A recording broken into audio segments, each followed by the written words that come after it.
안녕하세요. 다음 수학의 김경아입니다. 네, 이제 고등학교 입학하고 첫 방학을 곧 맞이하게 되는데요. 그래서 이번 여름방학 때 저는 여러분들과 함께 수원 공부를 하기 위해서 수원 특강을 준비했습니다. 그래서 오늘은 그 수원 특강에 대해서 이야기를 좀 해보려고 하는데요. 이제 간단하게 키워드만 좀 적어봤어요. 그래서 가장 중요한 수업 시간, 화요일, 목요일 1시 반부터 5시 반, 그리고 7월 19일 화요일 날 개강을 해서 총 8회로 진행이 되는 수업입니다. 근데 이 수업 같은 경우는 수원 개념과 실력이 함께 진행이 되는 수업이에요. 그래서 수원을 처음 배우는 친구들, 그리고 수원을 한 번쯤은 배워본 친구들, 이제 중학교 때 선행을 한다고 해서 수원을 한 번쯤 배워본 친구들이 있을 텐데, 이제 그런 친구들을 대상으로 하는 수업이 되겠습니다. 그래서 수업 진행을 어떻게 할 거냐면 먼저 개념 리마인드부터 시작을 할 거예요. 그래서 그래도 초점은 한 번 배웠던 친구들에게 맞춰서 수업이 진행이 될 거라서 아마 처음 배우는 친구들에게는 조금 빠를 수도 있을 것 같기는 해요. 그래서 개념 리마인드를 먼저 시작을 할 겁니다. 그래서 개념 리마인드를 해서 내가 뭘 배웠었는지, 이 개념이 뭐였는지를 일깨워주고, 그리고 부족한 부분이 있다면, 덜 배운 부분이 있었다면 그 부분 채우고, 그리고 나서 이제 중요 유형들 문제풀이를 하고 심화 문제풀이까지 진행을 하게 되는 총 8회차의 특강이 되겠습니다. 8회차면은 길지 않은 회차예요. 짧죠. 근데 이 8회차 수업에서의 목표는 수원을 한 바퀴를 끝내는 게 목표가 아니에요.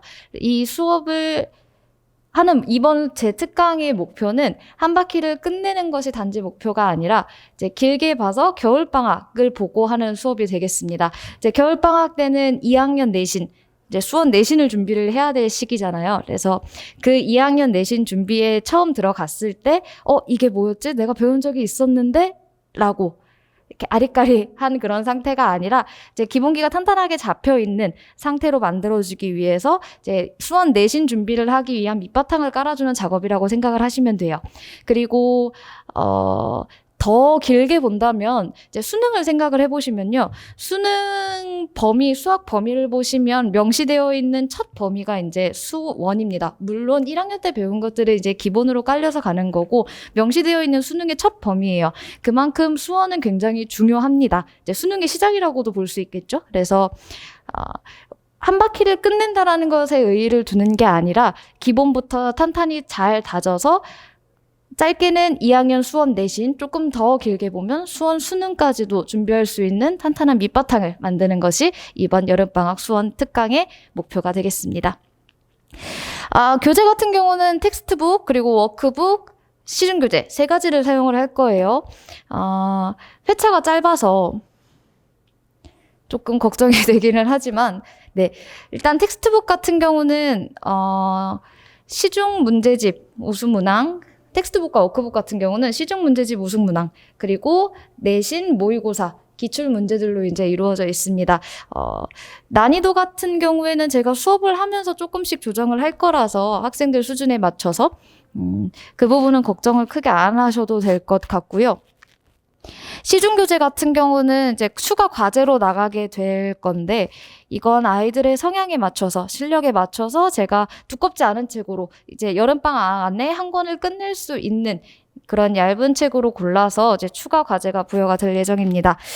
그리고 이제 매 시간마다 지난 수업 내용에 대한 리뷰 테스트를 진행을 하게 돼요. 그래서 이 리뷰 테스트를 통해서 우리 친구들이 잘 수업을 따라오고 있는지 체크하면서 부족한 부분은 보충 진행하면서 이제 수업을 진행을 하게 됩니다.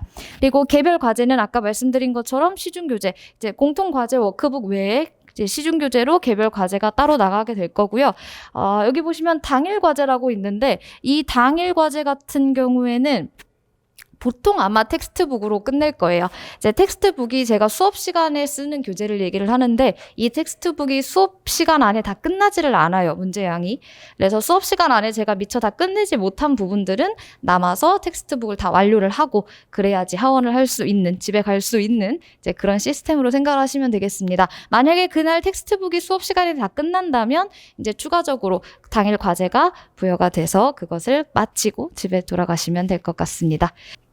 이제 그 다음에는 회차를 보실 거예요. 이제 회차는 제가 말씀드렸지만 8회차면 절대 긴 회차가 많은 회차가 아니에요. 뭐 짧지도 않지만 그래서 조금 급하게 달려나갈 것 같은데 첫 회차에는 이제 지수와 지수함수를 같이 볼 거예요. 이제 보통 지수 로그 순서대로 수업을 나가시는 분들도 많은데 저는 지수와 지수함수를 같이 묶어서 수업을 진행을 합니다. 그리고 두 번째 차시에는 로그 함수, 그리고 3, 4차 시에 이제 삼각함수를 다룰 건데 우리 친구들이 삼각함수를 굉장히 어려워하죠.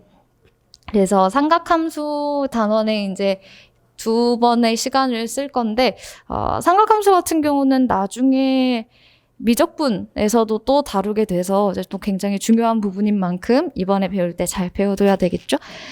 그리고 이제 5회차에 등차, 등비 수열 다루고 6회차에 수열의 합, 그리고 8회차에는 이제 앞에서 배웠던 지수 로그 함수와 삼각함수의 심화 문제를 풀게 될 거예요. 회차가 조금 부족해서 제가 수열까지도 심화를 하고 싶었는데 수열까지 심화를 다루지는 못할 것 같고 7, 8회차에 걸쳐서 7회차, 8회차에 걸쳐서 수열을 제외하고 지수 로그와 삼각함수, 함수 단원의 심화 문제를 다루게 될 예정입니다. 제가 회차 설명을 드리면서 계속 짧지 않은 회차라고 말씀을 드렸는데 여름방학 같은 경우는 기간도 짧고 그리고 또 날씨도 덥기도 하고 또 습하기도 하고 해서 체력적으로도 또 굉장히 많이 힘든 방학이죠. 하지만 그래도 처음 맞는 방학인 만큼 계획을 잘 세워서 알차게 그리고 무엇보다 건강하게 잘 마무리할 수 있도록 응원하도록 하겠습니다. 감사합니다. 지금까지 김경아였습니다.